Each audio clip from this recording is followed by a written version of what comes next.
¿Qué tal, amigos? Muy bienvenidos un día más a Con Ánimo de Lucro. Ya saben, este espacio de información y análisis económico de confianza, este oasis para la economía entendida desde el lado correcto de la historia, desde la defensa de la libertad, la prosperidad, la propiedad privada y el respeto a la búsqueda de la felicidad. Hoy tenemos que volver a hablar de toda la crisis que tenemos ahora mismo en Oriente Próximo, esos ataques de Estados Unidos y de Israel al régimen de los ayatolás y la respuesta de Irán, no solo contra Estados Unidos e Israel, sino contra muchos de los países que le rodean. Una crisis que está empezando a escalar y allá donde parecía que no nos iba a afectar, definitivamente da la sensación de que así va a ser. ¿Por qué? Bueno, pues entre otras cosas porque al presidente de nuestro gobierno, a Pedro Sánchez, ha decidido que su posición en este conflicto es en contra de Donald Trump, en contra de los Estados Unidos, en contra de los intereses de Occidente, en contra de los intereses también de Israel. Si en un conflicto entre Irán e Israel te posicionas en contra de los Estados Unidos, de Israel, pues parece que te pones a favor de Irán. Y esto al señor Donald Trump no le ha sentado nada bien. Ayer precisamente le preguntaban por su posición con España y contestaba esto. Algunos países europeos como España son un aliado terrible. De hecho, le dije a Scott que cortase todos los tratos con España. En primer lugar, todo comenzó cuando las naciones europeas, a petición mía, pagaron el 5%, lo cual deberían estar haciendo. Y todos estaban entusiasmados con ello. Y ahora dicen que no podemos usar sus bases y podríamos usarlas. Básicamente podríamos volar y usarlas. Nadie nos va a decir que no las usemos, pero no tenemos que hacerlo. No fueron amigables, así que les dije que no queríamos. España no tiene absolutamente nada que necesitemos, aparte de gente excelente. Tiene gente excelente, pero no tienen un gran liderazgo. Bueno, pues esto fue lo que dijo Donald Trump y hoy hemos tenido respuesta. Lo vemos enseguida.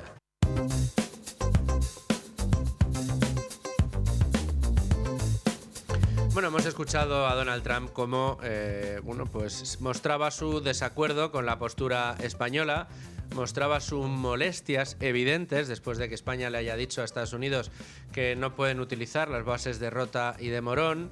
Hoy publica el profesor de la Universidad Rey Juan Carlos y director del Observatorio Económico de esa universidad, José María Rotellar, un artículo interesantísimo en El Economista precisamente sobre este asunto, y hoy le vamos a tener en tiempo de tertulia, con lo cual podremos hablar largo y tendido de esta decisión. Pero una de las reacciones inmediatas, como hemos visto, fue la de Donald Trump, que pone el énfasis en criticar la postura española y en hablar de una posible retirada del comercio norteamericano con España. Él literalmente dice: vamos a cortar todo el comercio con España porque no nos interesa nada de lo que tenga España después de lo que España ha dicho. Claro, estas veces, conociendo a Trump, uno no sabe si esto lo va a poder llevar a cabo o no, pero ya es grave que el presidente de los Estados Unidos diga que su intención es la de cortarte el comercio, la de acabar con las relaciones comerciales entre España y Estados Unidos. Unas relaciones comerciales que tienen algo muy importante para nuestros intereses, y es que desde España importamos la mayor parte del gas que consumimos. Nuestro principal proveedor de gas es la economía norteamericana, viene desde Estados Unidos. Aparte, España, por su situación geográfica y su capacidad tecnológica, se ha convertido en un lugar propicio para traer gas procedente del transporte marítimo, no del transporte a través de gasoductos.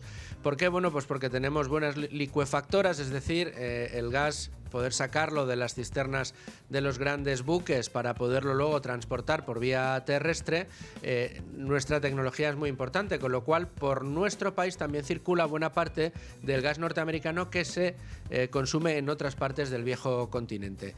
Lo que dijo Trump tiene mucha importancia, pero es que lo dijo delante de los líderes de la Unión Europea, donde España no estaba invitado precisamente, y junto a él se sentaba el presidente, el canciller de la potencia más importante de Europa hasta la fecha, que es Alemania. ¿Qué decía el canciller alemán sobre la postura norteamericana respecto a España? Escuchen.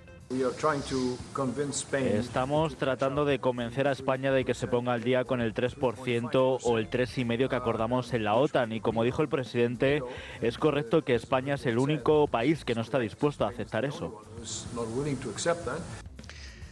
Qué difícil es el equilibrio que tiene que hacer la burócrata y vieja Europa, una Europa llena de complejos, llena de una complejidad terrible en su propia estructura, para tener que defender un país importante dentro de la Unión como es España cuando se sale de la norma, cuando saca los pies del tiesto, cuando decide que prefiere estar al lado de tiranías terroristas como Hamás o como el régimen de los ayatolás en Irán, en lugar de estar del lado del resto de potencias europeas y del lado de los defensores de Occidente, como son Estados Unidos o Israel, que es literalmente lo que ha hecho España. Es lo que hizo antes de estas declaraciones de Donald Trump y es lo que ha hecho esta mañana el presidente del gobierno, Pedro Sánchez, cuando ha comparecido de manera urgente para contestar al líder norteamericano. ¿Qué cosas nos ha dicho Sánchez? Escuchen. La posición del Gobierno de España ante esta coyuntura es clara y consistente. Es la misma que hemos mantenido en Ucrania o también en Gaza. En primer lugar, no a la quiebra de un derecho internacional que nos protege a todos, especialmente a los más indefensos, a la población civil. En segundo lugar, no a asumir que el mundo solo puede resolver sus problemas a base de conflictos, de bombas. Y finalmente, no a repetir los errores del pasado. En definitiva, la posición del Gobierno de España se resume en 4 palabras: no a la guerra. No a la guerra, decía, y ponía como ejemplo pues que él nunca iba a estar con aquellos que rompían el derecho internacional, claro, ni aquellos con los que lanzan bombas o que utilizan la violencia. Claro, si la utilizan las bombas y la violencia, en este caso Israel y Estados Unidos, para frenarle los pies a un régimen tiránico que ha pasado a cuchillo a 50.000 personas en los últimos días porque protestaban contra su régimen y que mantiene en una dictadura teocrática absolutamente asesina a su población durante años, bueno, pues vamos a estar con el que lleva años saltándose cualquier tipo de derecho, ya no el internacional, directamente los derechos humanos, masacrando a su pueblo y sometiéndolo a una dictadura terrible y terrorista, en lugar de estar con aquellos que lo que están tratando es de romper ese esquema, de decir hasta aquí hemos llegado, de no te puedes comportar de la manera en la que te estás comportando, y que se estaba convirtiendo ya de facto en un elemento de inestabilidad brutal en esa zona que amenazaba los intereses no solo de su propio pueblo, sino del resto del mundo desarrollado, de las democracias liberales en Occidente, si ustedes lo quieren. Entonces el señor Sánchez dice: yo estoy con quien respeta el derecho internacional. ¿Irán respeta el derecho internacional? En absoluto. ¿Irán ha recurrido al diálogo con las personas que protestaban en las calles por su régimen tiránico y terrorista? No, los ha pasado a cuchillo. Según la fuente que uno mire, el otro día Carmelo Jordá publicó un reportaje extraordinariamente profundo sobre este asunto, consultando numerosas fuentes, y la conclusión fue que en apenas 2 días el régimen de los ayatolás había asesinado a sangre fría a unas 30.000 personas, de entre todos los que han estado protestando durante estas últimas semanas en Irán, precisamente para tratar de librarse del dogal tiránico y terrorista y asesino que representa el régimen de los ayatolás, la Guardia Revolucionaria de Irán. Bueno, pues esa violencia y esa falta de diálogo en Irán parece que no molesta al presidente del gobierno. Ahora bien, si el que utiliza la fuerza después de tratar de dialogar y tratar de decir que tiene que esto que frenarse, que no se puede seguir así, es Estados Unidos e Israel, pues aquí todo está fatal. Si los que lanzan las bombas en Gaza hacia Israel son los terroristas de Hamás, al señor Sánchez no le parece que se esté rompiendo ningún tipo de legalidad internacional. En cambio, cuando es Israel quien decide defenderse atacando a aquellos que intentan asesinarlos todos los días y que tienen en su acta fundacional la intención de lanzar al mar, llevar hasta el mar, asesinar a todos los israelíes de la zona, pues bien, el señor Sánchez decide ponerse del lado de aquellos que quieren asesinar a todos los judíos y no ponerse del lado de aquellos que defienden los valores de Occidente. Esta es lo que nos está diciendo el señor Sánchez en estas palabras, pero es que no queda aquí la cosa. ¿Saben qué se va a proponer ¿Saben con qué ha presumido de que le dan igual las consecuencias de sus decisiones o de sus actos sobre el resto de españoles? Escuchen. Gracias al dinamismo de nuestra economía y gracias también a la responsabilidad de la política fiscal del Gobierno, España cuenta en estos momentos con los recursos necesarios para hacer frente también de nuevo a esta crisis. Tenemos la capacidad, también la voluntad política, y lo haremos de la mano de los agentes sociales como lo hicimos durante la pandemia, la crisis energética o recientemente la crisis arancelaria. La pandemia, la crisis energética y la crisis arancelaria. Vamos a ver, presidente del Gobierno Pedro Sánchez, lamentablemente la memoria quizás sea frágil para algunos, pero para otros no. Y aquí hemos analizado, y de una manera muy amplia, cuáles han sido las consecuencias de la aplicación de sus políticas económicas para tratar de lidiar con el famoso COVID-19. El año de la pandemia, las decisiones económicas que usted tomó supuestamente para salvarnos del desastre condujo a España al mayor desastre económico de todas las economías de la Unión Europea. El peor saldo económico de toda la Unión Europea lo tuvo España en la pandemia por las decisiones que tomó su gobierno. ¿Por qué? Pues porque decidió que había que pararlo todo, dejar a todo el mundo sin trabajo y empezar a subsidiar absolutamente todo el mundo. En el día de ayer les dimos los datos de hasta qué punto la economía española está subsidiada. Estamos súper endeudados, pero aquí no pasa nada. Vamos a seguir dándole a la máquina. Vamos a seguir subsidiando a la gente. ¿Que viene una inflación de caballo? No se preocupen, no voy a deflactar la tarifa. Me voy a forrar en impuestos gracias a que ustedes son más pobres. Claro, si lo que tenemos ahora mismo es una amenaza seria de que volvamos a tener un brote inflacionario, el señor Sánchez se está frotando las manos. Dice, hombre, recursos públicos ilimitados. Si vuelve a haber inflación, yo voy a seguir incrementando el ingreso de las arcas del Estado gracias a los impuestos que van a pagar los españoles cada vez que consuman productos más caros y cada vez que tengan que subir mínimamente los sueldos para poder hacer frente a las subidas de precios. Es decir, a medida que los españoles se van haciendo más pobres, yo soy más rico. El Estado ingresa mucho más. Es que esto es lo que nos está diciendo a la cara el señor Sánchez. Pero tampoco quedaba aquí la cosa. Escuchen. Es verdad que aún es pronto para saber si la guerra de Irán tendrá consecuencias semejantes a la de Irak, si servirá para provocar la caída del terrible régimen de los ayatolás en Irán o para estabilizar la región. Lo que sí sabemos es que de ella no va a salir un orden internacional más justo, ni tampoco va a salir de ella salarios más altos, ni mejores servicios públicos, ni un medio ambiente más saludable. De hecho, lo que de momento podemos vislumbrar son más incertidumbre económica, subidas de precio de petróleo y también del gas. El gas, nada más y nada menos que un 80% en 2 días, es lo que ha subido y es uno de los grandes problemas que nos podría traer un cierre del comercio con Estados Unidos. Pero no se preocupen, que ya está Pedro Sánchez para preocuparse por el medio ambiente.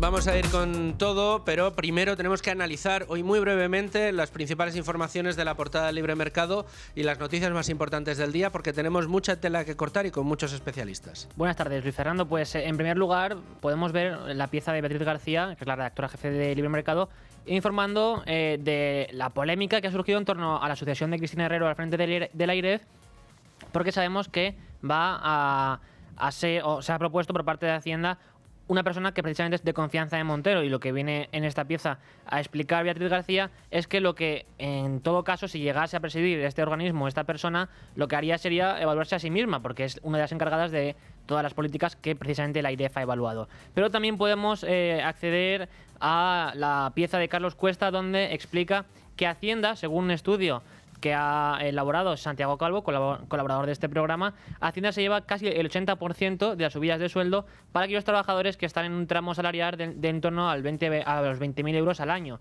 y por eso se cae por sí mismo el discurso del gobierno en cuanto a sus políticas sociales, ¿no?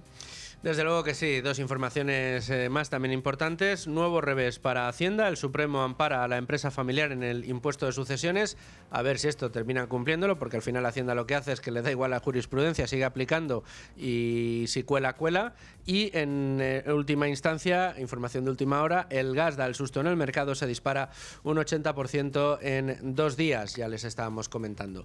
Nos vamos ahora sí a repasar el resto de noticias económicas del día. Nos vamos enseguida a esas noticias, pero antes déjenme que les convoque a todos ustedes para el próximo martes. No se lo pierdan, no se pierdan ninguno de los programas que tenemos, pero el martes que viene vamos a tener en exclusiva aquí en Con Ánimo de Lucro a Chencho Cervera, la directora de la oficina de Circa en Madrid, y vamos a poder asomarnos a ese mercado del lujo de segunda mano, aquellas segundas oportunidades que le podemos dar a nuestros relojes de alta gama, a las joyas de gran tamaño que ya no nos ponemos o que, bueno, pues queremos darle una segunda oportunidad al dinero que podamos conseguir por ellas. Todo el martes que viene.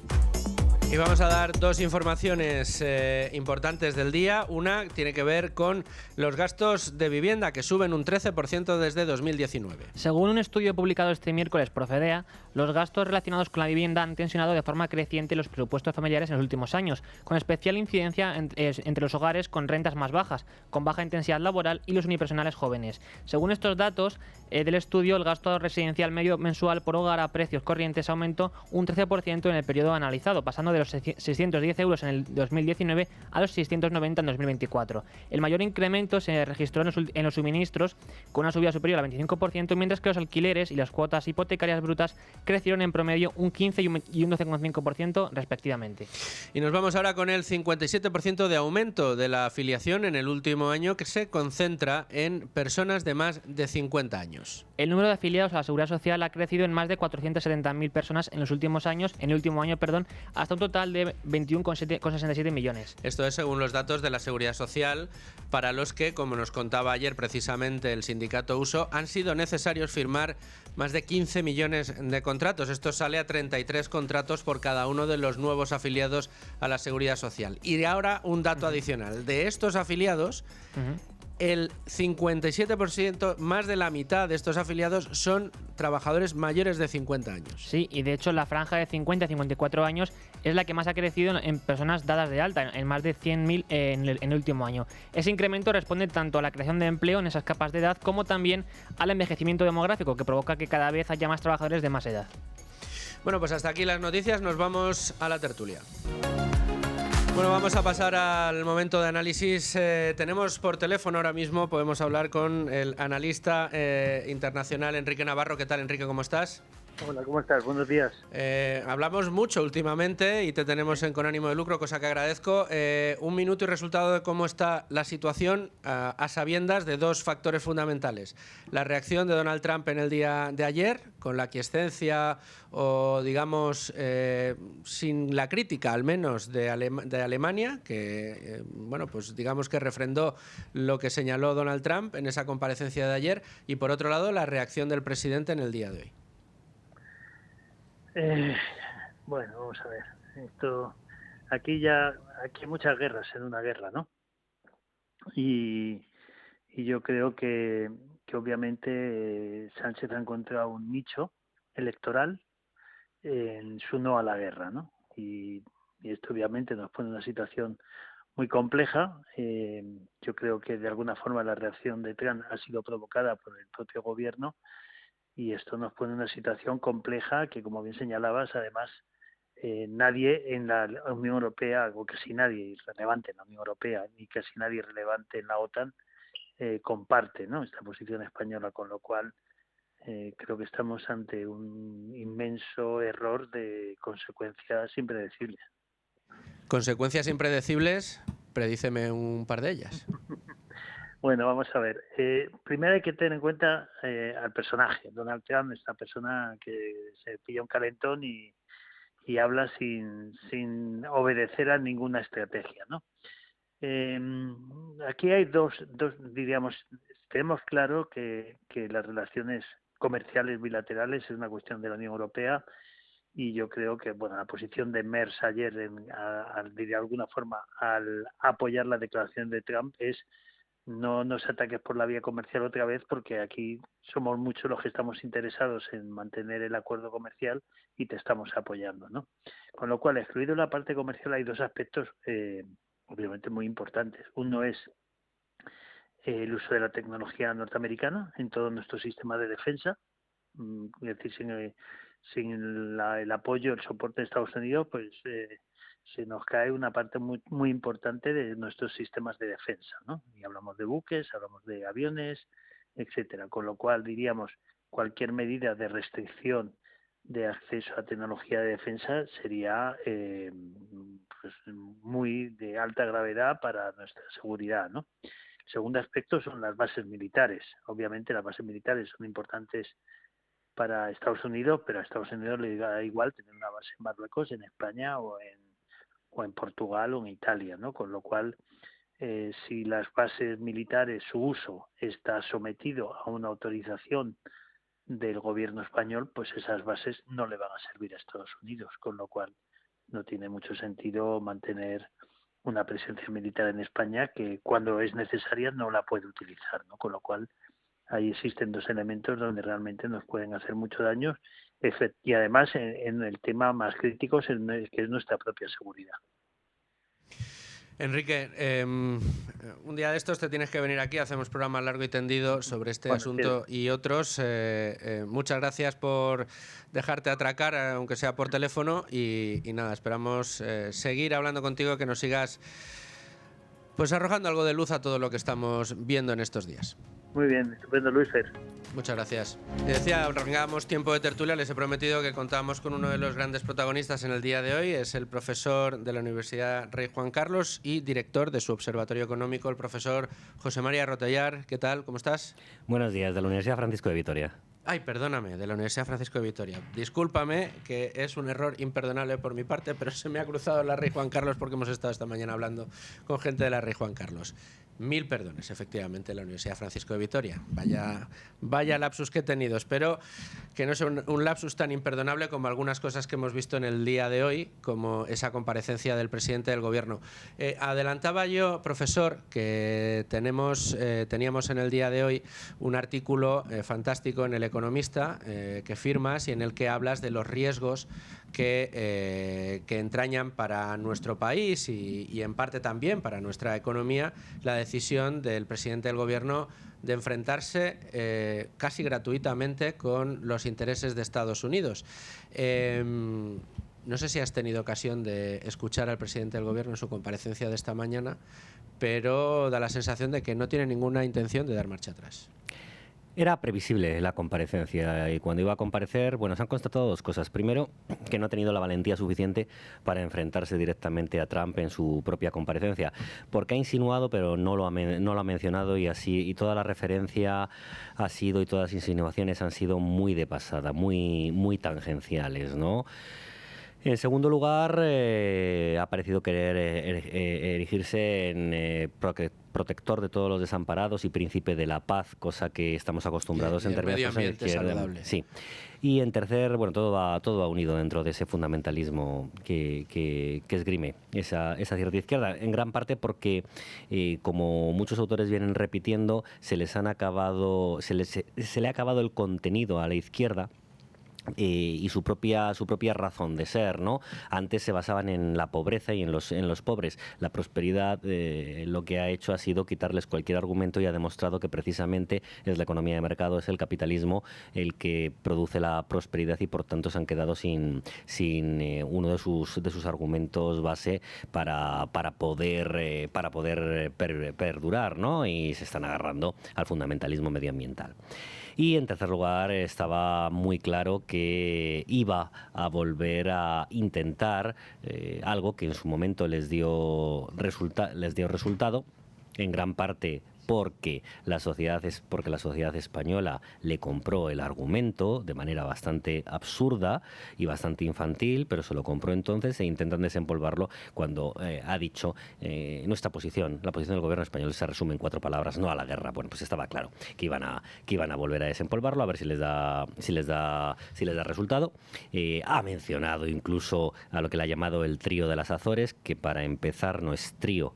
No fue trío, fue cuarteto, porque no sé si recuerda el presidente del gobierno que efectivamente se celebró en las Azores, el anfitrión era Portugal y estaba también el primer ministro Durão Barroso en aquella reunión. Y en aquella reunión se contaron los representantes de los 2 países que descubrieron y evangelizaron el Nuevo Mundo, cosa importantísima y que el contexto internacional actual no se puede entender sin aquel descubrimiento por parte de la Corona de Castilla y de la propia monarquía hispánica después, también cuando Portugal estuvo unido durante aquellos años, y toda la labor que también hizo Portugal, dependiente de la monarquía hispánica e independiente en ambos casos en las tierras americanas.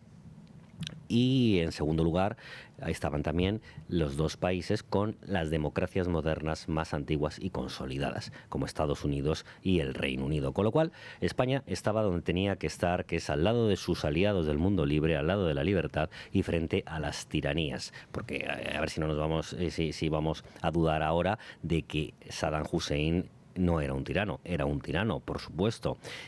Y la cuestión es que, bueno, después el lugar es muy inestable. Esto también puede pasar en Irán. Es cierto, esa inestabilidad, a ver qué sucede el día después de si es que consiguen derrocar el régimen de los ayatolás, ¿no? Porque se puede enquistar el problema. Eso es verdad, y es cierto también que Estados Unidos no ha sabido resolver muchos de los problemas en el próximo Oriente, pero en cualquier caso es un régimen tiránico. Y hay que estar al lado de la libertad y de tus aliados. Y en eso, por ejemplo, el mensaje que ayer publicó Alberto Núñez Feijóo fue muy certero, fue excelente. España está por encima de todo, España es fiable, aunque no lo sea su gobierno, y España volverá a ser fiable cuando tenga un gobierno que no sea un gobierno fiable, que es... Fíjate que precisamente en las declaraciones, perdona, profesor, en las declaraciones de Trump, él se salvaguarda. Sí, efectivamente. Dice tratándose de Trump, ¿vale? No es quizá el hombre más diplomático del mundo, pero ahí sí dice, no, está lleno de gente extraordinaria, nos gusta la gente de España, pero no tiene un buen líder. Sí, y el líder es el que está haciendo que yo ahora diga que quiero cortarle todo el comercio a España. Efectivamente, entonces es un problema fundamental, y el presidente del gobierno, primero no sé, es que las formas son muy importantes institucionalmente. No puede salir tuteando a los ciudadanos.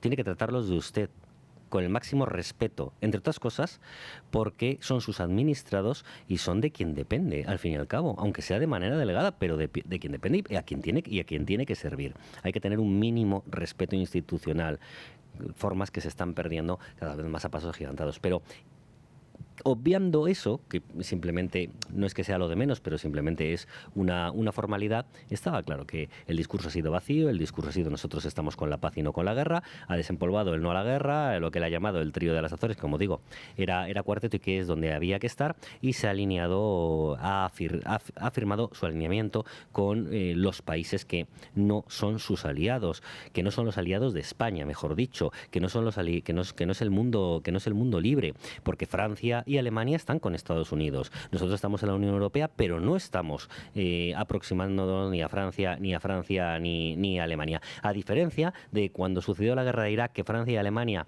encabezaron la oposición a la intervención, pero por intereses económicos que tenían entonces los países presidido Francia por el presidente Chirac y en Alemania el canciller era Schröder. Bueno, pues entonces por intereses económicos se oponían, no por otro motivo, y el conjunto de la Unión Europea estaba a favor. Pero aquí es que el conjunto de la Unión Europea está a favor de Estados Unidos, además de empezando por Francia y por Alemania. El Reino Unido, que ya no está en la Unión Europea, está también apoyando a Estados Unidos. Han atacado una base británica en Chipre. Estamos en peligro todos. Israel es la puerta de entrada a Occidente y es el centinela que tenemos allí, es nuestro primer defensor. Esto ya se resume en algo muy sencillo. ¿Se está con la libertad o contra la libertad? ¿Se está con el mundo libre o se está con los tiranos? No se puede ser equidistante como ha pretendido vender hoy Sánchez, cosa que no está siendo además. ¿Por qué no deja utilizar las bases estadounidenses? A Estados Unidos le debemos mucho.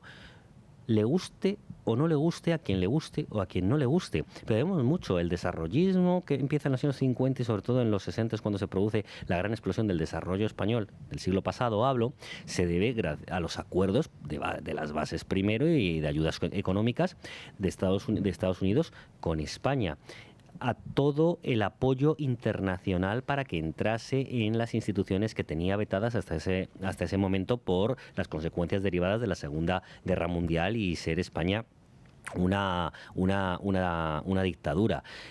Y después el apoyo también en la propia transición. ¿cómo vamos a ir contra Estados Unidos, que es un aliado? Es absurdo lo que está haciendo, ponerse enfrente de Estados Unidos. ¿Se habría puesto enfrente de una administración demócrata? Lo dudo mucho, pero da igual. Es que no es una cuestión de administración, ni de una administración en Estados Unidos ni de una administración en España. Es una política de Estado y no se puede estar cambiando como han hecho en muchas ocasiones los socialistas, porque Rodríguez Zapatero lo primero que hizo fue también retirar las tropas de Irak. Felipe González cambió de opinión cuando llegó al gobierno, por lo menos le asaltó esa responsabilidad, aunque hay un discurso magnífico del presidente Calvo Sotelo, siendo ya diputado por UCD al renunciar Landelino Lavilla en el 82, él iba de número 2 por Madrid y entró, y en ese paréntesis del 82 al 86 le dice a Felipe González que lo que quiere es que los americanos se vayan, pero solo los estadounidenses se vayan, pero solo un poquito, ¿no? Porque al final se requiere ese paraguas. Nosotros dependemos... El OTAN de entrada, ¿no? Sí, el OTAN, sí. Javier Solana, secretario general de la OTAN. Pero bueno, en ese caso fue una ratificación en sentido positivo, al menos. Pero esto es... una huida hacia adelante porque es lo que él considera su última oportunidad para intentar conseguir otra carambola que le permita mantenerse en la Moncloa. Claro, pero una cosa, yo creo que esta es una de las grandes lecturas que sacamos en estos días. Una cosa es que para consumo interno tú un día salgas con un tuit diciendo que Estados Unidos y Venezuela tienen que acabar con estas hostilidades a principios de año. Yo cuando leí aquello digo, uy, tiene que estar tanto el régimen de Venezuela como Estados Unidos temblando cuando hayan leído el tuit de Sánchez, ¿no? Pero sí es verdad que es algo que se puede hacer más para consumo interno, para decir, bueno, pues para la gente que me sigue o para tratar de ganar un poco de presencia. Pero claro, cuando tú lo haces en una declaración institucional enfrentándote a la primera potencia del mundo como es Estados Unidos, en medio de un conflicto tan importante como el que está abierto ahora mismo, las consecuencias no son de consumo interno, son mayores. Pero es que en estos términos es como se ha expresado el presidente del gobierno en el día de hoy.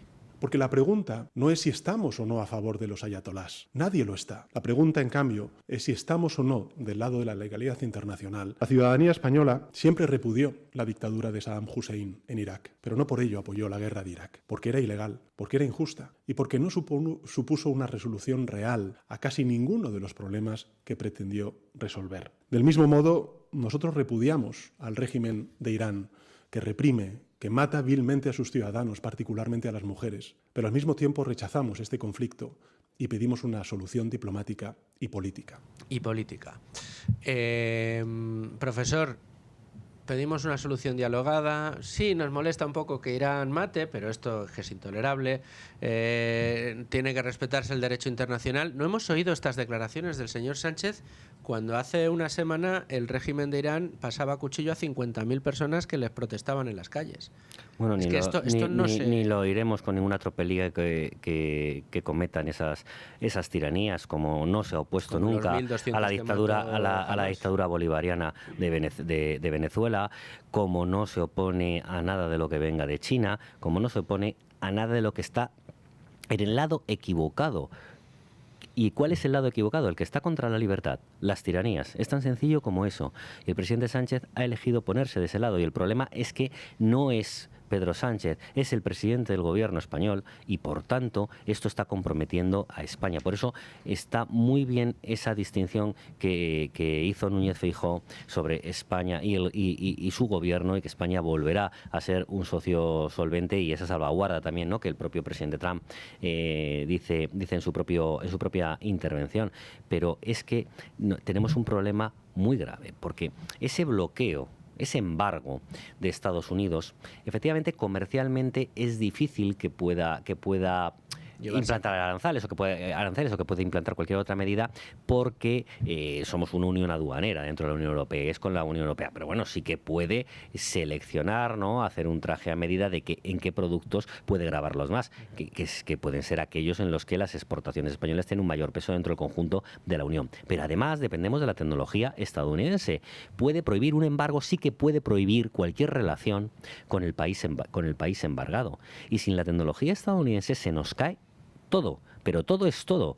Y sobre todo desde el punto de vista de defensa y de nuestros servicios de inteligencia y de la lucha antiterrorista. O sea, podemos encontrarnos en una situación muy frágil, y puede haber problemas también derivados de cuestiones administrativas para las propias exportaciones una vez que lleguen a puerto allí en Estados Unidos, y puede haber problemas o recomendaciones para no consumir productos españoles y para intentar negar el pan y la sal.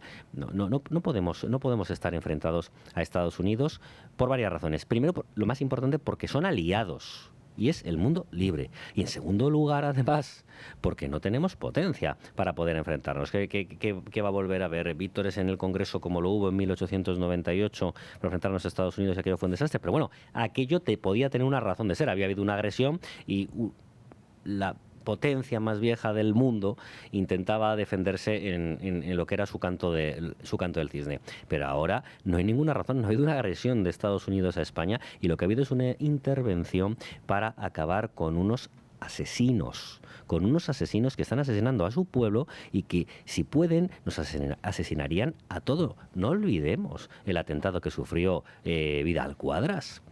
Sí, parece que por sicarios del régimen iraní. Es que no podemos olvidar eso. Es que pueden atentar contra nosotros en cualquier momento, y hay que estar frente a ellos.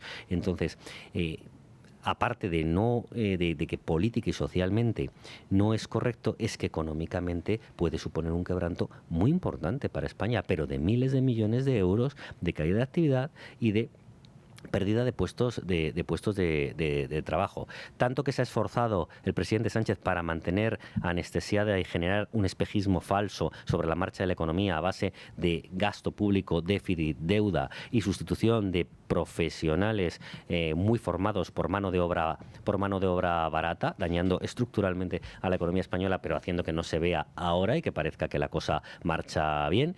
Y resulta que va a provocar que tenga un impacto la economía española en su línea de flotación muy duro si todo eso se cumple y se lleva a cabo. Entonces, Sánchez es un problema. Y hay que echarlo en cuanto se convoquen elecciones, pero para echarlo es necesario que haya no solo más votos, sino más escaños entre la parte contraria a Sánchez que entre la parte a favor. Y hay que dejar de lado ahora mismo al margen los matices diferenciales, porque es que el principal problema que tenemos es Sánchez. Empieza en Sánchez, pasa por Sánchez y termina en Sánchez, porque no está defendiendo los intereses de España. Decimos, no es para consumo interno, pero es que el consumo interno es lo que para él lo es todo, porque él solo se mueve en torno a su persona, como diría él mismo, y a sus intereses. Y sus intereses son los que le guían. Y esto está todo fabricado, y el desempolvar, el no a la guerra, y lo que él llama el trío de las Azores, etcétera, para poder captar esos votos extremistas, intentar aunar una especie de nuevo frente popular que le permita reeditar la carambola de julio de 2023. Y por eso es importantísimo que la sociedad española sea consciente de en manos de quién estamos. Sánchez es el problema. Y mientras tengamos a Sánchez, tendremos un gran problema encima. Estaremos más aislados económicamente, seremos más débiles y no seremos fiables. Seremos unos apestados en el contexto internacional. ¿Dónde vamos a estar? Ni siquiera con los no alineados, que fue uno de los grandes errores del presidente Suárez. Tuvo muchas cosas positivas, pero ese fue un gran error. No. Es que estamos al lado. Ha salido ahora mismo a defender a Sánchez China. Claro. Si nuestros aliados ahora van a ser esos, entonces, ¿dónde estamos, por Dios? La nación Estado más antigua de Europa, la mayor potencia que ha habido durante más tiempo en la historia moderna y contemporánea. Pero ¿dónde nos lleva? ¿Quién ha civilizado y ha descubierto el nuevo mundo y ha creado las bases de la transmisión de la cultura occidental y de inspiración en el humanismo cristiano? Pero ¿dónde nos está llevando el presidente Sánchez simplemente por comprar un poco más de tiempo en el Banco Azul? Por comprar un poco más de tiempo, que es evidente, y luego eso es simplemente una suposición, una hipótesis. pero se ha conocido también en los últimos años, y en Libertad Digital se ha publicado la información, las posibles relaciones que tenga este gobierno precisamente con gobiernos como el de Venezuela o el de China, que precisamente ahora le felicita, evidentemente, y por eso también se supone, ¿no?, que pudo presentarse como el adalid del comercio libre Sánchez cuando quiso defender el libre comercio con los coches eléctricos chinos. ¿Por qué? Y habrá que ver también por qué hace esto, más allá de los intereses electoralistas que son evidentes. ¿Hay algún interés más? Pues bueno, habría que verlo. Habrá que ver cuáles son los intereses. De hecho, ahora se está investigando a Zapatero. Bueno, pero eso es harina de un costal que tendremos que revisar. Sí, pero que pone en riesgo a toda Pero todo el país. con independencia de que pueda haber otras cosas oscuras, que no lo sé, con independencia de eso, es que la posición de España no puede ser esta, en ningún caso. Es que no puede ser esta. No puede cambiar la posición como la ha cambiado respecto al Sáhara Occidental. No puede cambiar su posición respecto a Venezuela y alinearse con la dictadura bolivariana. Y no puede cambiar su posición respecto a lo que es la búsqueda y la lucha por la libertad y estar en el mejor de los casos equidistante, cuando no apoyando a un régimen tan terrible como es el de los ayatolás. Eso es así. Mencionabas, profesor, la situación económica en la que nos ha dejado y en la que nos mantiene Pedro Sánchez, de la que ha vuelto a sacar pecho en esta comparecencia, y además amenazaba con repetir estrategias como las del COVID o las de la crisis energética. Vamos a escucharlo. Gracias al dinamismo de nuestra economía y gracias también a la responsabilidad de la política fiscal del Gobierno, España cuenta en estos momentos con los recursos necesarios para hacer frente también de nuevo a esta crisis. Tenemos la capacidad, también la voluntad política, y lo haremos de la mano de los agentes sociales, como lo hicimos durante la pandemia, la crisis energética o recientemente la crisis arancelaria. Recordaba yo antes, profesor, que durante la pandemia no hubo un país que hiciera peor política económica que España, o que obtuviera los peores resultados económicos del impacto de la pandemia que España dentro de los países de la Unión Europea. Esto es lo que nos está diciendo Sánchez. No, cuidado, que yo soy capaz de hacerlo todavía peor de lo que lo hice. Partiendo de la base de que la actuación económica internacional cuando se produjo el coronavirus fue lamentable, porque nunca jamás se ha cerrado por completo la economía y ha habido muchas pestes, pandemias y epidemias a lo largo de la historia de la humanidad. Nunca se hizo y se reflotó con mucho dinero público, es decir, dinero del contribuyente. En España todavía fue un paso más allá, ¿no? Lo que encontró el presidente Sánchez fue que el motivo que se derivaba del coronavirus, de la crisis provocada por el cierre obligado empresarial, lo vio como una oportunidad para inyectar dinero y para así sostenerse. Y no ha dejado de ir inyectando dinero, lanzando una cosa con otra. ¿Por qué lanza el falso fondo soberano?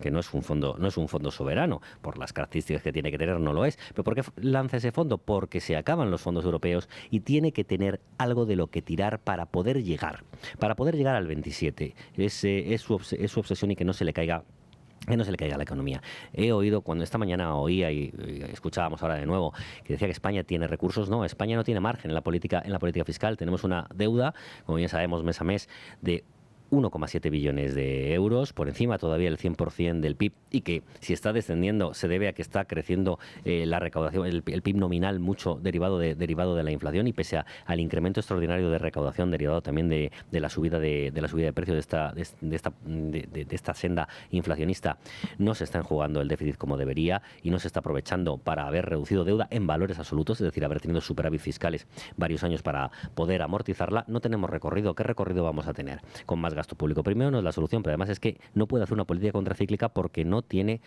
margen. Ha llevado al límite todo. O sea, que es que lo más parecido al discurso de Sánchez eran los discursos autárquicos impulsados por la Falange en el primer franquismo, ¿no? Que ha venido a decir que nosotros nos vamos a valer por nosotros mismos en todo. Es muy absurdo. Y en cuanto a que van a ser los recursos del gobierno los que vuelvan a salvar a los ciudadanos, ¿no? Los ciudadanos necesitan que les salven de las crisis. Lo que necesitan es que no les pongan trabas y les dejen valerse por ellos mismos. Hay también una comparecencia del presidente Arias Navarro, Navarro en los últimos momentos del franquismo, cuando se produjo la crisis del petróleo, la primera crisis del petróleo, donde dice que están llegando a los puertos materias primas con una subida muy importante de precios y que el gobierno, para que no repercuta en los consumidores, lo está subvencionando de una manera muy importante. Esa es otra vez la solución. Aquello en que derivó en una inflación monumental que terminó al final en los pactos de la Moncloa, que afortunadamente se cumplieron y España hizo bien las cosas. Pero ¿a dónde vamos a ir a parar? Tenemos un grave problema económico. El presidente Sánchez nos está dejando una España estructuralmente muy dañada, de muy baja productividad, de todavía más baja productividad, de muy bajo valor añadido, perdiendo talento porque se nos vaya sustituido por mano de obra de baja cualificación y con el enfrentamiento con Estados Unidos, lo único que puede conseguir es, aparte del descrédito internacional, aparte de dejar de ser un socio fiable, agravar esa situación estructural económica española, con lo cual realmente, insisto, Sánchez es un problema. Sánchez es un problema y me gustaría preguntarte si lo va a ser también en el plano energético, y me explico. Una de las consecuencias evidentes y más cercanas en el tiempo de este conflicto en Oriente Próximo tiene que ver con el cierre de facto del estrecho de Hormuz después de que se ahogue el mercado de los seguros y que todos los barcos de la zona hayan tenido que parar porque no tenían seguro que les amparase en esa situación, aparte de las amenazas que ha puesto encima de la mesa el régimen de Irán, que ha dicho que cualquier banco que se mueva por el estrecho de Hormuz le piensa derribar, lo piensa hundir. Claro, ahora mismo las mercancías de petróleo y de gas, que más o menos el 20% de la que se consume en el mundo sale del estrecho de Hormuz, está paralizado, y al mismo tiempo tenemos unos Estados Unidos de los que dependemos energéticamente para el gas, que dice que a lo mejor nos corta el comercio con España.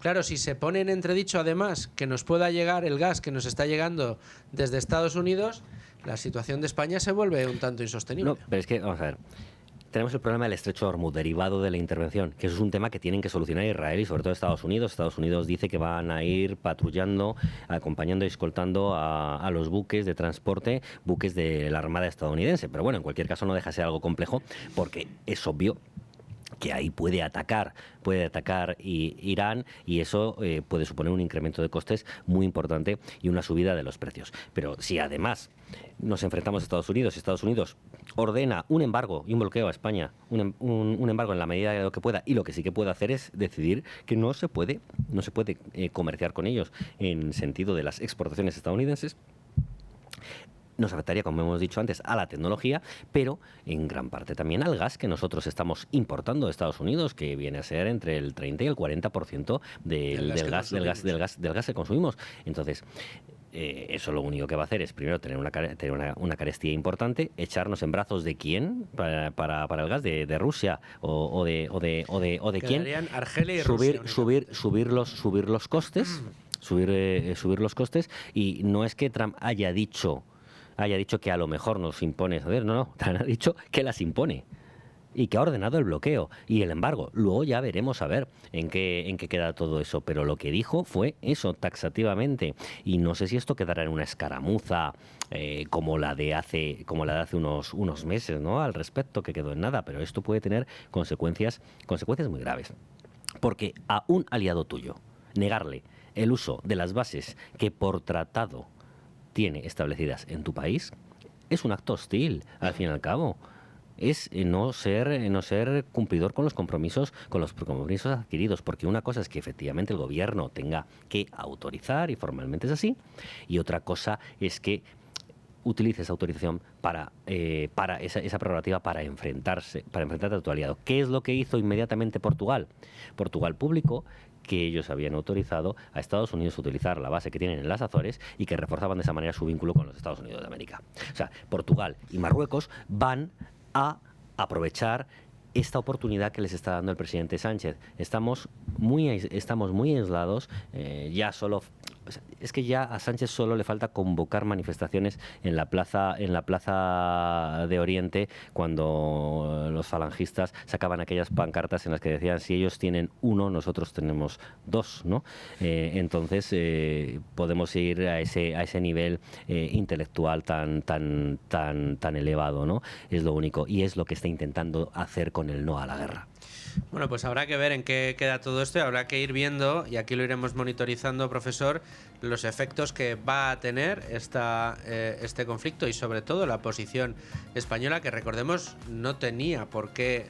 Todavía no le habían pedido: oye, ¿puedo utilizar tus bases? Directamente salió a la palestra y dijo: no, le vamos a dejar a Estados Unidos que utilice las bases. Es decir, este conflicto lo ha buscado el gobierno español y puede empezar a impactarnos y mucho en nuestros bolsillos. Aquí lo vamos a analizar día a día y contaremos con especialistas de los que disfrutamos tanto, como el profesor Rotellar, profesor de la Universidad Francisco de Vitoria, director del Observatorio de la Universidad Francisco de Vitoria. Muchas gracias por estar con nosotros, un placer, y disculpa el lapsus del principio. Muchas gracias. Nos vamos a las noticias de la una, escuchamos el boletín de los informativos de Radio y regresamos con más análisis, esta vez ya más centrado en mercados. 1:06 de la tarde, 12:06 en Canarias, momento de abrir Con ánimo de lucro, página de mercados. Y el IBEX 35 parece que quiere recuperar parte del terreno perdido en estos días y de hecho en la misma sesión de hoy, que abría con pérdidas, perdía los 17.000 puntos en los primeros compases de cotización y ahora mismo se da la vuelta. En este momento se anota un 1,67%, suficiente para recuperar el pulso en los 17.346 puntos, con Acciona Energía como principal protagonista, sube un 5,64%, Amadeus un 4,08% y Solaria un 4,08%. Entre las compañías que más bajan están la gran campeona de estos últimos días, Repsol, que corrige un 2,32%, Enagas un 0,95% y Red Eléctrica un 0,07%. Esto es lo que tenemos ahora mismo en el mercado español, pero están pasando muchas cosas y la atención que tenemos todo el día sobre los mercados nos obliga a contactar con especialistas, con expertos de primer nivel que nos ayuden a leer los movimientos que vemos en los mercados y que trasciende el día a día de índices como el español, que como les decimos siempre es el nuestro, pero es un índice pequeñito de apenas 35 valores, muchos de ellos considerados small caps en el mundo entero y que no son decisivos para anunciar o avanzar el devenir de indicadores como el europeo o el norteamericano. Podemos hablar ya con uno de estos especialistas. Él es asesor financiero, es profesor de la Universidad Francisco Marroquín y amigo de este programa. Gustavo Martínez, ¿qué tal? ¿Cómo estás?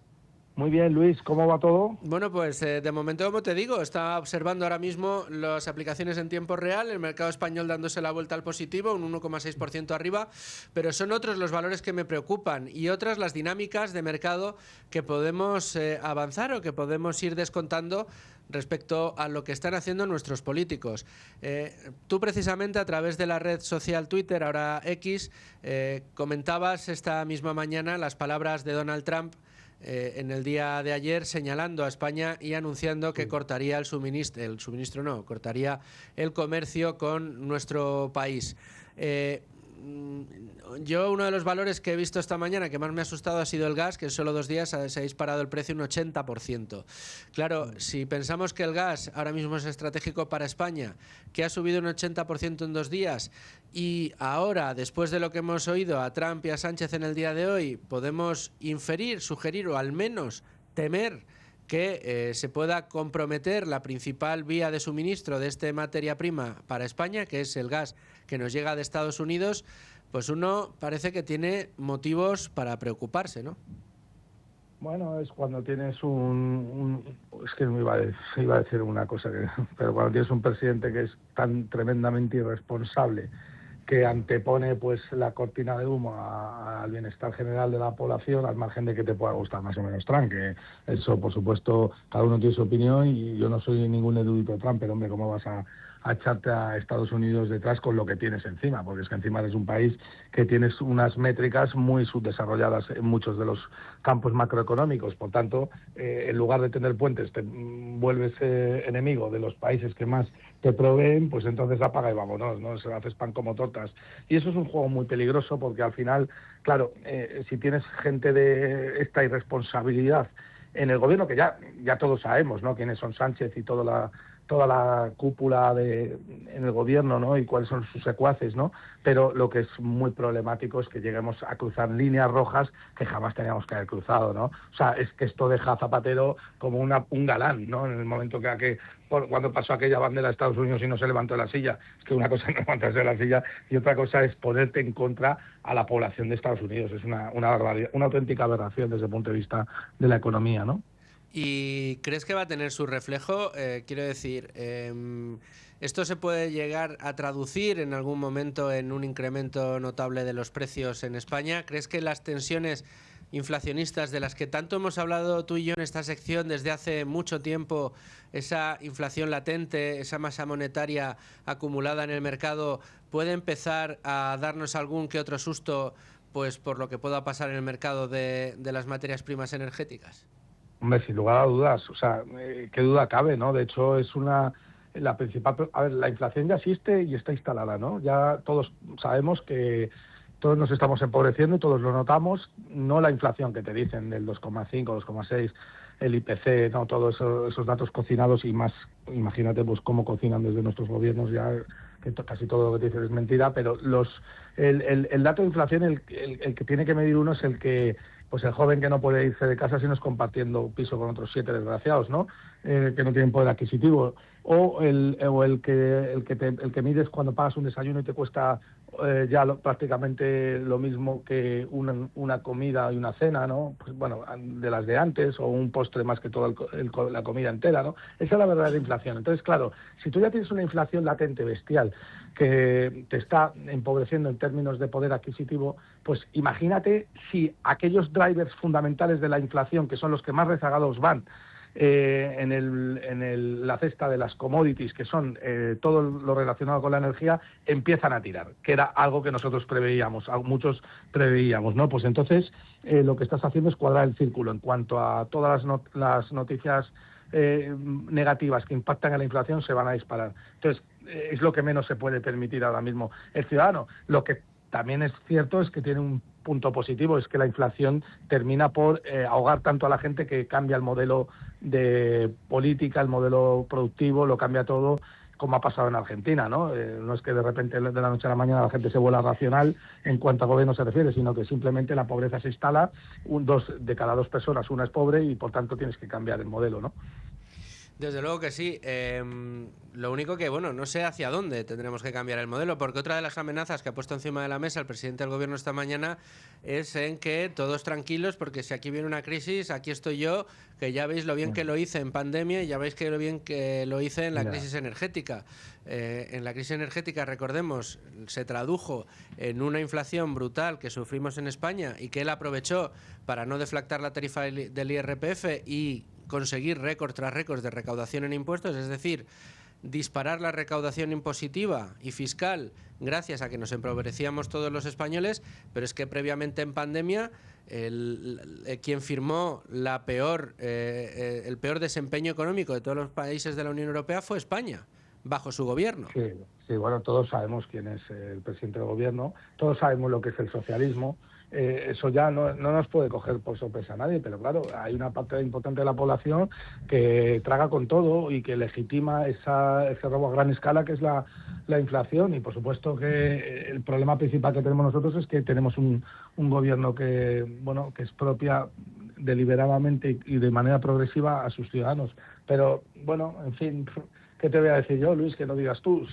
Todos lo sabemos, pero nadie cambia nada, ¿no? Entonces, si tenemos que esperar a que el ciclo nos cambie, pues la cosa será mucho peor. Eso pasó en Argentina, pasa en Venezuela, pasa en los países que tienen un grado de expropiación y de socialismo mucho más metastatizado. Pues igual tenemos que esperar a que pase aquí también, ¿no? No lo sé.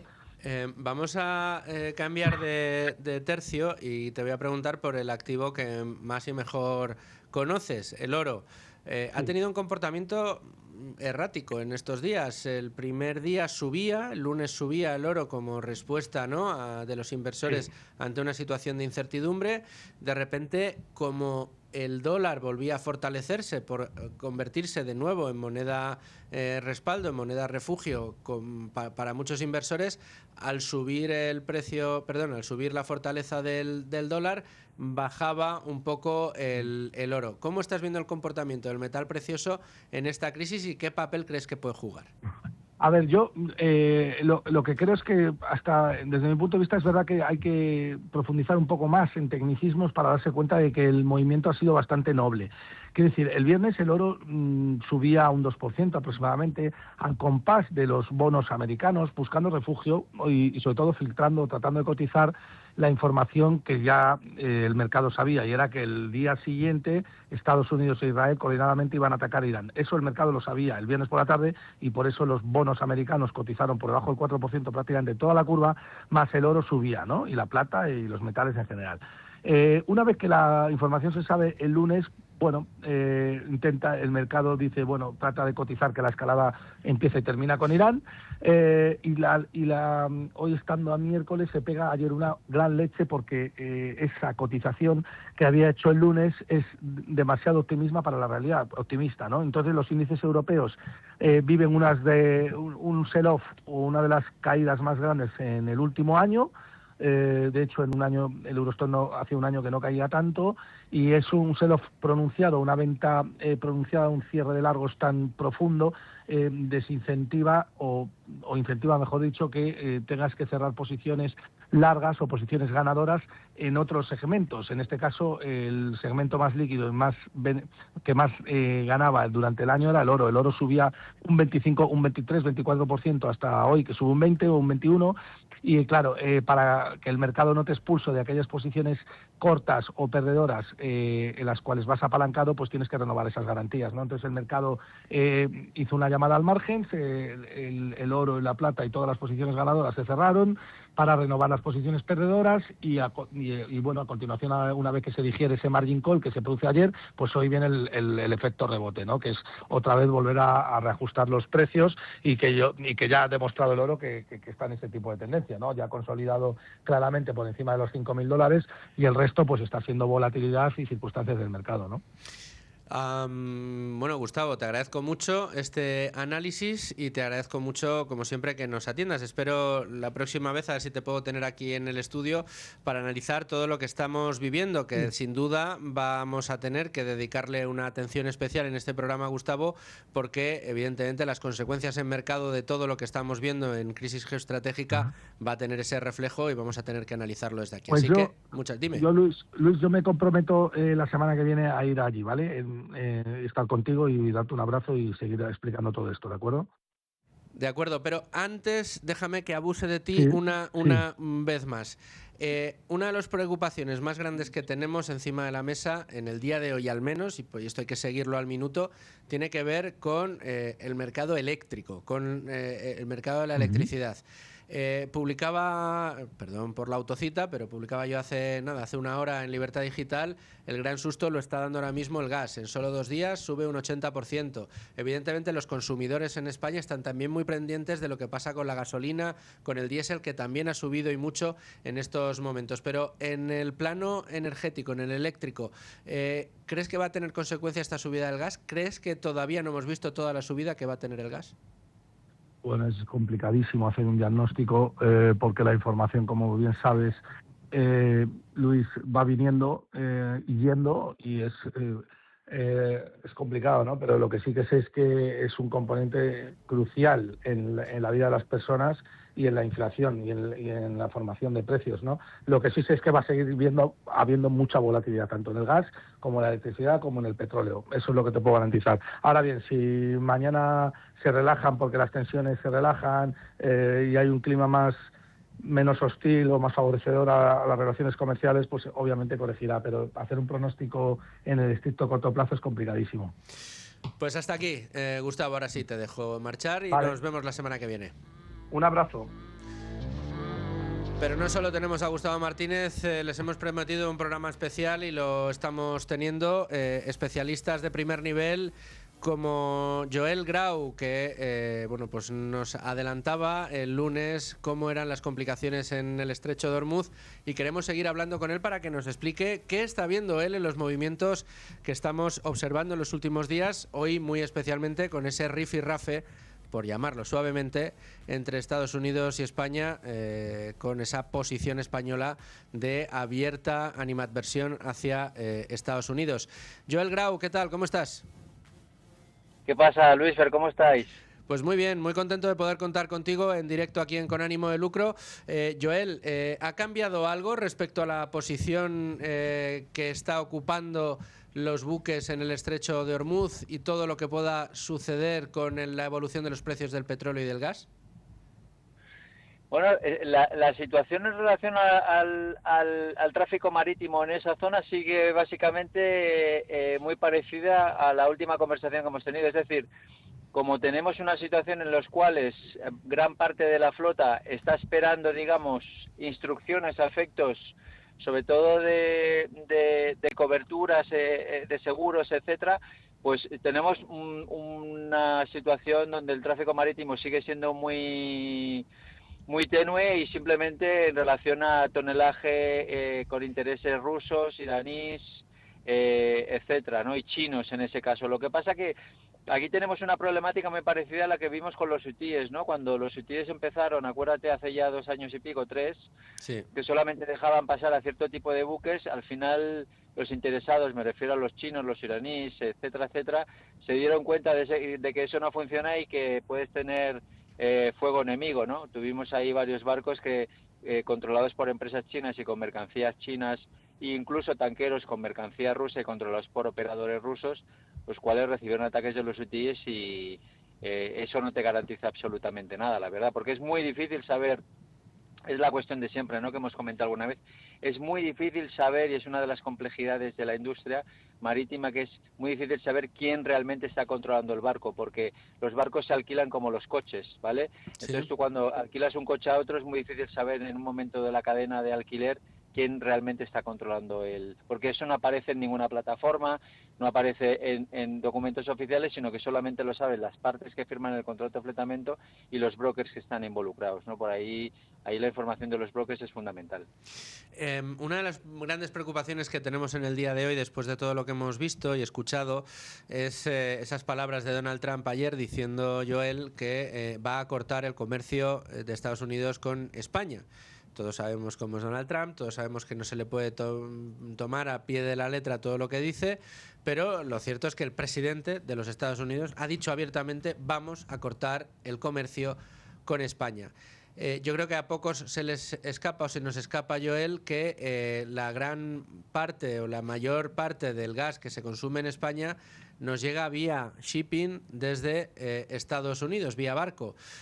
Tú, precisamente, como experto y especialista en esto de los fletes y de los barcos, ¿cómo ves la posibilidad o cuántas posibilidades tiene Estados Unidos de decir vamos a recortar el número de barcos que van a transportar gas hasta España?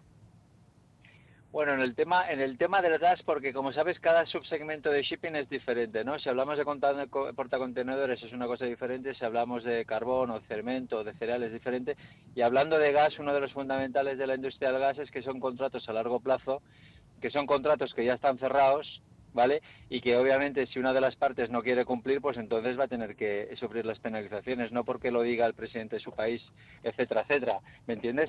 Entonces son contratos que se tienen que respetar, son contratos de suministros en los cuales la pata marítima pues tiene una parte en la cadena de valor del gas menor, sobre todo la gasificación y regasificación es donde tienes la parte de valor más importante en la cadena del NLG, y son contratos que de largo plazo, no estamos hablando de mercados spot, sino contratos de largo plazo de suministro, que obviamente al ser contratos privados, pues las partes los van a tener que respetar, o si no, obviamente ver las cláusulas de cancelaciones en su caso y pagar las indemnizaciones o lo que fuera correspondiente en base al a los contratos acordados. Por lo tanto, esos contratos se tienen que seguir performando y se tienen que seguir cumpliendo, ¿me entiendes?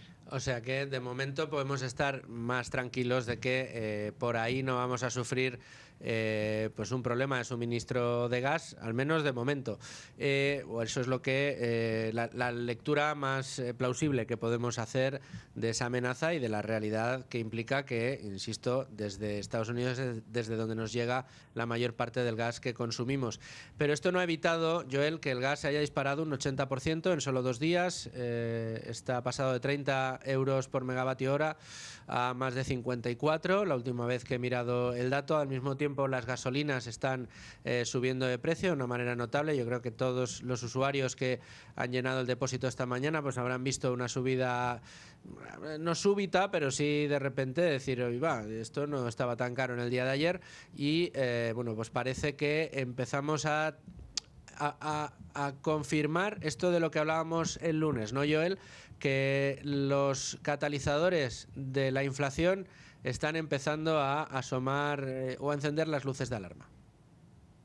Sí, totalmente, sobre todo con el tema del gas, porque con los crudos, etcétera, ya estábamos hablando que está bastante descontado por el mercado, ¿no? Los tambores de guerra que ya todos escuchábamos hace semanas y no meses, pero el tema del gas es diferente. Ahí, claro, cortar el suministro de Qatar es un golpe importante, y luego no hay un problema de suministro, que lo hay, porque tienes a Estados Unidos y tienes otras zonas, norte de África, etcétera, incluso Báltico, el North Sea, etcétera, que te puedes suministrar, aunque sean menos cantidades. La cuestión es cuál es el precio. Esa es la pregunta clave, ¿no? ¿Hay suministro? Sí, pero ¿cuánto me va a costar, no? Y ahí ya estamos viendo arbitrajes. Barcos que en principio estaban yendo a Europa se están yendo a mercados asiáticos, porque básicamente está habiendo una posición de arbitraje muy interesante, que ahí los traders que estén controlando esos barcos, esos tonelajes, esos envíos, esas cargas, esos volúmenes, pues obviamente están haciendo o pueden hacer unas capturas de beneficio muy interesantes, ¿no? Desde luego que sí. Joel, ¿cuál crees que va a ser la gran batalla en mercados? ¿Van a ser las materias primas las que van a marcar la pauta con subidas? ¿Van a ser los índices donde pueda cundir el miedo en un momento determinado, aunque por lo que estamos viendo ya hay muchos que se están recuperando? ¿O vaticinas que esto puede ser un tropezón de mercados y que vamos a estabilizar en poco tiempo? Si lo supiera no estaría aquí contigo, estarías básicamente en Bahamas con forrado, millas de 150 metros Sí. Y tú seguramente conmigo tomándonos algo, ¿no? Pero es muy complicado. Yo creo que aquí Irán va a buscar una contienda a largo plazo que penalice lo máximo posible las economías, que penalice lo máximo posible a las cadenas de suministro, y ahí China tiene muchísimo que ver, ¿no? Porque China sí que se está viendo afectado de una forma directa por todo esto. Piensa que Irán es un suministrador entre un 15 y un 25% del crudo que importa China, y luego el gas también le interesa muchísimo a China por parte de Qatar. Entonces, si esto se alarga, China va a apretar para que esto se empiece a solucionar, y todo va a depender de la duración. Si estamos en una semana o 2 semanas se puede aguantar. Si esto va por encima del mes, la presión va a ser muy alcista en las cadenas de suministro, no solamente en precios de commodities, sino en fletes marítimos, y luego en temas ya de suministro de energía, ¿no? Bueno, pues vamos a ver qué es lo que nos depara esa bola de cristal. Ya te pregunto siempre bajo la premisa de que nadie la tenemos y es muy complicado avanzar efectivamente hacia dónde nos vamos. Pero sí tratar de analizar qué puede pasar dependiendo de hacia dónde vaya el mercado. Y lo que está claro es que de momento el riesgo a la inflación lo tenemos ahí, y de momento el riesgo a que esto se prolongue y tenga consecuencias no deseadas para los países desarrollados, entre otros España, pues también está ahí. Joel Grau, te agradezco muchísimo tu análisis tan específico sobre una industria que desde luego le vamos a tener que prestar mucha atención seguro durante estas semanas de conflicto, que es la industria de esas navieras que día tras día transportan por los mares del mundo las mercancías que disfrutamos y consumimos en los distintos países. Nada, un abrazo, cuidaros. Un abrazo muy fuerte.